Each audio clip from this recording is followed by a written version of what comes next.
Well, it's starting to feel like football season when that Big 12 schedule comes out for the 2024 year. What's up, everybody? I'm Pete Mundo. Heartland College Sports is how you find us and where you find us, covering the Big 12. And I know it's January. I don't care.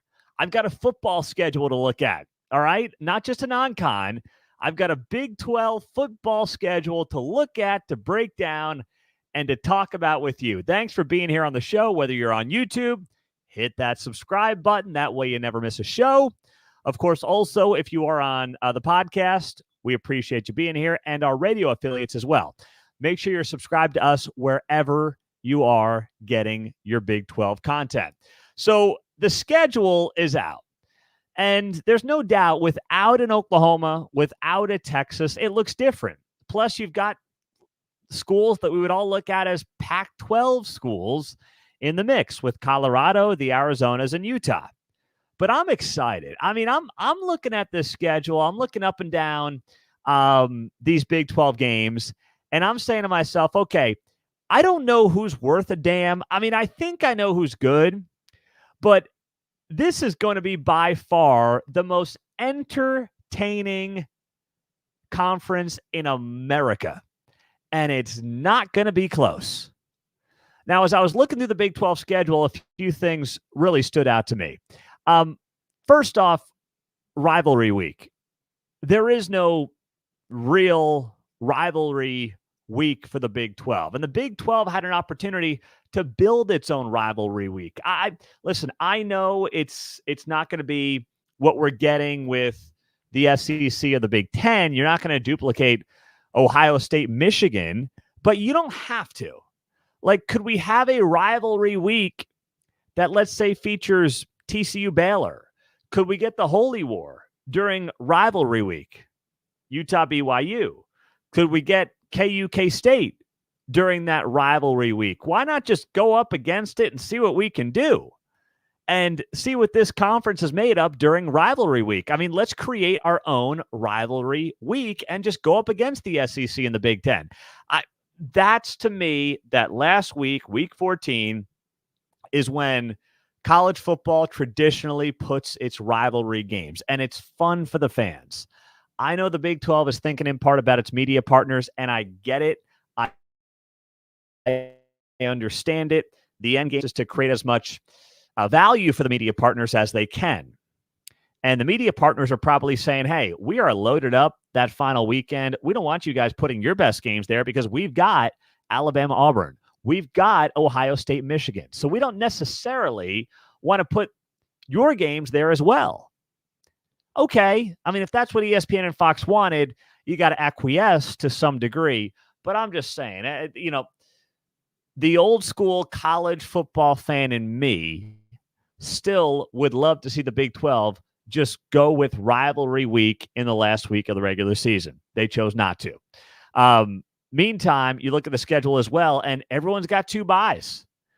Season starts on August 31st. It runs through November 30th. And then you got the championship game on December 7th. Everyone's got 2 byes, but the byes are stacked strangely. Now, I know it's tough to put together these schedules, but let me give you an example here. UCF has a bye week in week 4, September 21st, and then a bye week, November 16th. So you're talking about basically 2 months between your bye weeks. Okay, you might say that's pretty good. Well, let's look at Kansas. Kansas has 2 bye weeks in the span of 4 weeks, October 12th and November 2nd.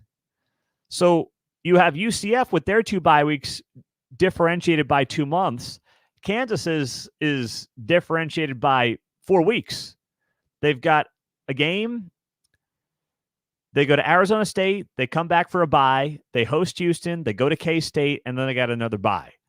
So that's 4 weeks where they don't have to leave the state, and they've got 2 byes. That is a lot of rest. And by the way, then they welcome in Iowa State after that second bye. So that's really a 5-week stretch where Kansas has 2 byes, 3 games, and doesn't have to leave the state. That's a great stretch for the Kansas Jayhawks, who are going to be in the mix for a Big 12 title this year. And then they end the season at BYU, home to Colorado, and at Baylor. Not the toughest stretch you can have. I mean, BYU in November is going to be dicey, but still, Kansas has itself a schedule that sets them up very well to be in contention come the end of the year. Now, I was looking at Utah. Utah didn't get a welcome to the Big 12 break. That's for damn sure. So Utah still has to play Baylor in a non-conference game. So Utah is playing 10 Big 12 games. They had Baylor scheduled as a non-con. They have kept them as a non-con in week 2. Remember, they played this past season. And then they've got, of course, the non-conference games. So Utah, they open up and they've got at Oklahoma State and then home to Arizona. Right out of the gates, I'm looking at that, and that is the toughest 1-2 punch to open up a season for any team in this league. And it's not all that close. You got to go to Stillwater in the Big 12 title game last year, and then you got to host Arizona, a team that I know they lost their head coach, but they got all their talent, a lot of their talent coming back, and they're still going to find themselves in the mix, I believe, for a Big 12 title run come the end of the season. So Utah got no favors as they open up Big 12 play. So it was like, all right, Utah, welcome to the Big 12. You guys have been ragging on the conference. Let's see how you do here going forward and how much you really like this. But that was I don't want to call it a surprise, but it was this is real. Welcome in. Let's see how much you like it. All right. So that stood out to me as well. And as I looked broadly at this schedule, and our own Brian Clinton wrote about this, someone in the Big 12 scheduling department likes Joey McGuire and likes Texas Tech. Tech will play 4 of its first 5 games in Lubbock, giving them the only stretch in the entire Big 12 where they'll play 3 consecutive home games. They're the only ones. So they take on Abilene week 1, then they go to Washington State. They return, they face North Texas at home, and then Arizona State and Cincinnati also at home before having to leave again. So that is a nice break if you are a Texas Tech fan and you're looking at the opening stretch here for a Red Raiders team trying to get itself back into the conversation. And you've got 4 of your first 5 games at home. You get a bye in mid-October. To me, that's the perfect time for the bye week. The earliest bye weeks, Iowa State week 3, and then Arizona and UCF week 4. I don't want my bye weeks till October. I think those first 3-4 weeks, you're just kind of feeling yourself out. Remember, there's no preseason like the NFL. You're getting right into your games. You're getting right into your routine for game week. And I would rather have my bye weeks set up in early October and let's say early to mid-November if I was a head coach for any of these programs. So like I look at Kansas State. Kansas State has the perfect bye week setup. They've got a bye week on October 5th after they play Oklahoma State at home before they go to Colorado. And then they have another bye week on November 9th after they travel to Houston before they host Arizona State. I mean, you can't ask for it better than that if you're Chris Kleiman. I mean, that is the perfect breakdown. First half, first third really of October, first third of November, and then you keep this thing rolling through the end of the regular season. I just that is exactly the setup I would want if I was a head coach trying to break down these schedules and figure out this whole thing. So it is a heck of a lot of fun to already start looking at this. Now, one of the surprises, not as many midweek games as we maybe expected. There are 13 potential midweek games. That means games on Thursday or Friday nights. Now, we thought, and we talked about this, that the Big 12 might go heavy on midweek games. That ESPN and Fox may say to the Big 12, hey, can you guys play on Thursday? Let's go up. There's only the NFL, and I say only, but it's the NFL on Amazon Prime. So let's just roll this thing. Let's see what we can do. And you know what? Let the chips fall where they may. Why not? Let's do a Thursday night game every week and see what happens in conference play. They're not doing that. Now, I don't know if that's because it was too late in the decision-making process to go back and redo the whole schedule. I don't know. I mean, this schedule is put together by people along with computers. It's a lot of heavy lifting. It's not easy, especially when you're trying to mitigate travel as much as you can. But I thought we were going to get more midweek games. Now, I don't love the midweek game. Saturday to me is for college football. I don't know about you guys, but that's the college football day for me. I don't mind going up on Thursday, though. If the Big 12's future is going to be some Thursday night games, or let's say a weekly Thursday night game, I'm okay with that. I don't want to mess with Friday. I know Oklahoma State and Kansas State played their Friday night game last year, and it was a huge success.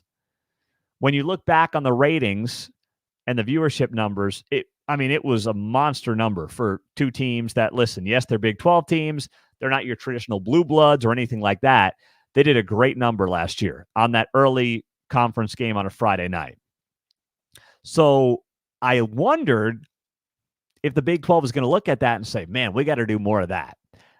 There will be a couple of Friday games. There were a couple of games that were on the schedule that they put as Friday or Thursday or Friday, or Thursday, Friday, or Saturday. We're still not sure of that yet. Some of those things have to be worked out. But there were not nearly as many as I expected. There's a potential of up to 13 games to be played on days other than Saturday. 4 of those are in week 1, by the way.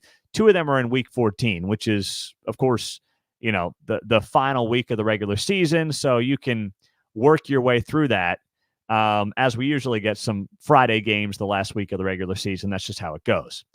But not as many as I would have expected.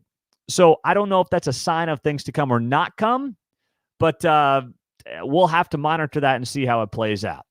Of course, you can always hit us up on the show on YouTube and on Facebook Live as well.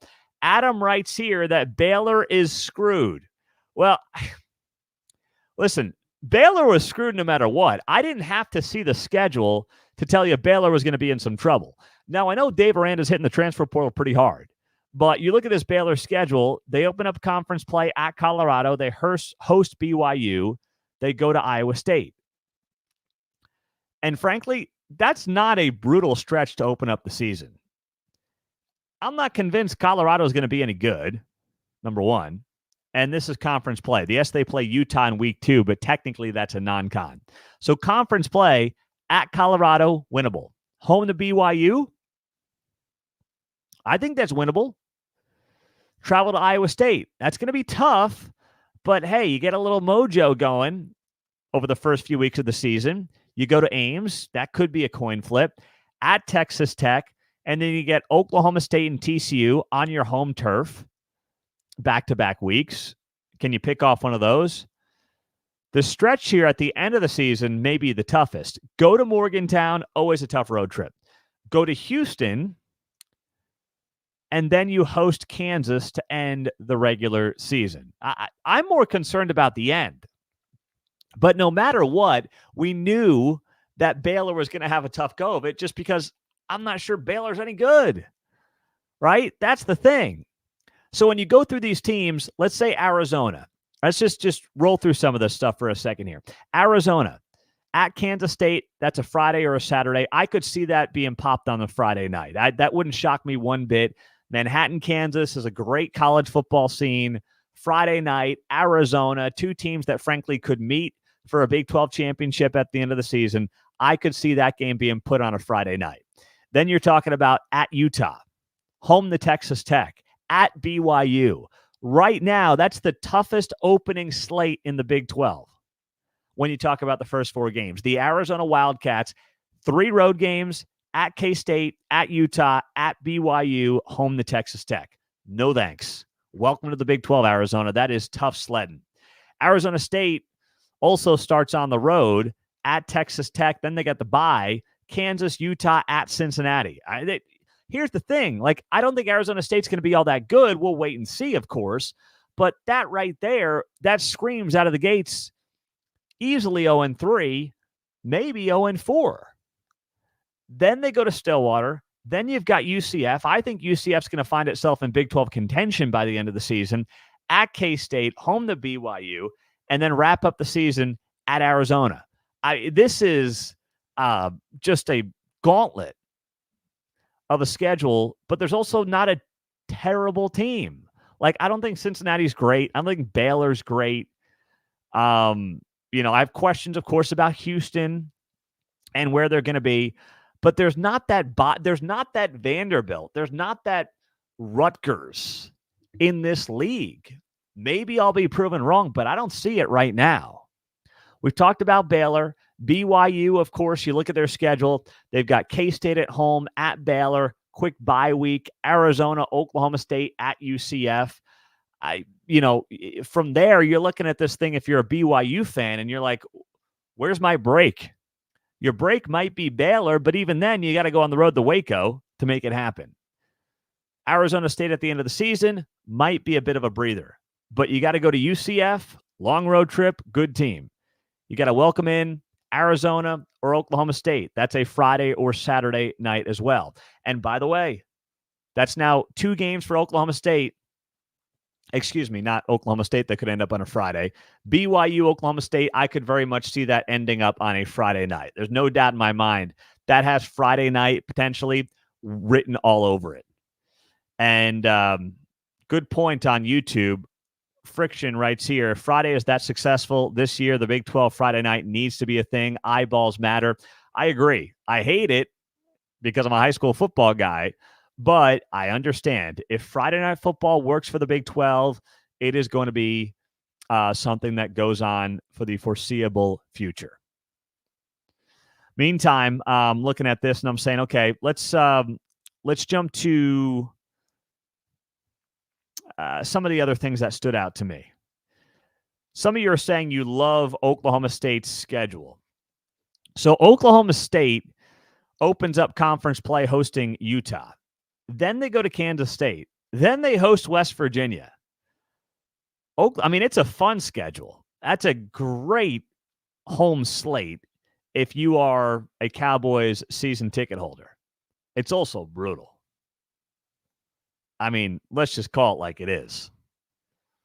Utah, Kansas State, West Virginia, 3 teams that believe they will be playing for a Big 12 title. Oklahoma State has them right out of the gates. Then they got a bye week.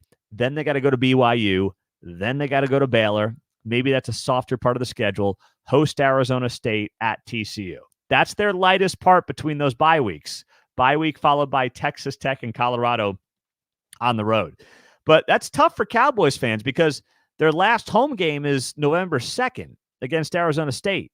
Then it's road game, bye week.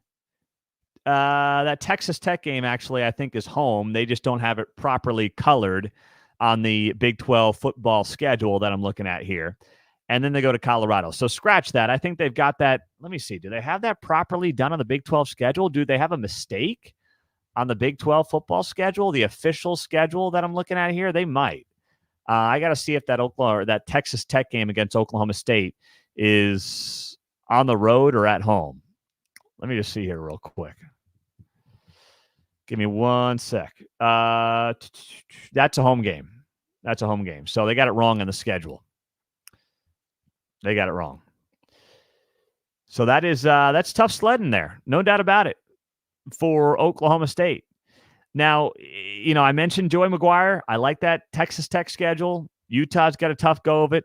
West Virginia's a team that thinks it's going to be in the mix for a Big 12 title after their successful 2023. They got Penn State to open up the season. I know it's a non-conference game, but man, that's right out of the gates, Penn State.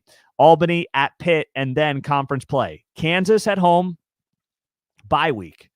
In Stillwater, home to Iowa State, home to Kansas State, at Arizona. Look at that slate of 4 games for West Virginia between their bye weeks. That is brutal. Could be 4-0. It could be 0-4. At Oklahoma State, home to Iowa State, Kansas State at home, at Arizona. Then you get a bye week. You got Cincinnati on the road, Baylor and UCF at home, followed by Texas Tech on the road to wrap up the season. Man, West Virginia, do I think they're going to be in the mix? Yes. Do I think they're capable of being in the mix? Absolutely. But there are no favors whatsoever on that schedule for the West Virginia Mountaineers. There's no doubt about it. That is tough sledding. Iowa State, if you want to find a schedule that's somewhat favorable in this league, I thought Iowa State got a very good draw. They open up at Houston, home to Baylor, two of the weaker teams in the league. Then they go to Morgantown and they host UCF. Morgantown's tough, but still, that'll be a coin flip. They host UCF, same thing there. Another bye week that's well-timed in late October. They close out the season home to Texas Tech, at Kansas, home to Cincinnati, at Utah, home to K-State. Their toughest stretch there is the last two games of the week, going to Utah in November and then hosting Kansas State to wrap up the season. That is not going to be a welcomed last couple of games for Matt Campbell's team if they're stumbling down the stretch. And last but certainly not least here, let me just spend some time on Colorado. Find me 4 wins on the schedule. I don't know. Can you find them? I'm not convinced you can. Colorado's got North Dakota State, very good FCS program to open up. At Nebraska, they're going to want revenge. At Colorado State, they almost beat them last year. Then it's home to Baylor, winnable, sure, but coin flip maybe. At UCF, tough road trip. UCF's going to be in contention. Home to K-State, at Arizona, home to Cincinnati. Maybe Cincinnati's a coin flip game as well. At Texas Tech, home to Utah, at Kansas, home to Oklahoma State on a Friday. Find me 4 wins you feel really good about on that schedule for Colorado. You want to give me North Dakota State, Colorado State, Baylor, Cincinnati? And even those I'm not convinced on, but you can convince me of them if you want to. Colorado's football schedule is not easy. And if Deion Sanders doesn't get this thing going in the right direction, 4-8 last year, they might be looking at 3-9 this year if things don't break their way. You get a bad bounce here or there. It's not impossible. I know we're caught up in the hype of Deion, and I want to see Deion Sanders do well. I think that's good for the Big 12 if Deion Sanders does really well. It's good for the brand of Colorado. It's good for the Deion brand, the Prime brand, and it's good for the Big 12 brand. But I'm having a tough time finding it. And what's interesting is I thought they might be put in a couple of midweek games because it is Deion and because it is Colorado. But all they've got is the final game of the regular season, Oklahoma State, on a Friday. That's it. I mean, outside of that, they're on Saturdays, which tells me maybe they realize the hype for Colorado isn't going to be there like maybe we thought it was going to be in the middle of last season. It's entirely possible. So I'm looking at this thing saying Colorado may be on Friday night, last week of the regular season, and, they're either going to be 3-9 or 4-8 when all is said and done. It's crazy, but I don't think it's impossible. When you look at Colorado, I'm not convinced they're going to improve that record at all this season. So those are some of your big takeaways from the Big 12 football schedule. We've got a lot of written content that's going to be coming out as well. It's already up on the site at heartlandcollegesports.com. I'm Pete Mundo. Thank you for being here. Subscribe on YouTube.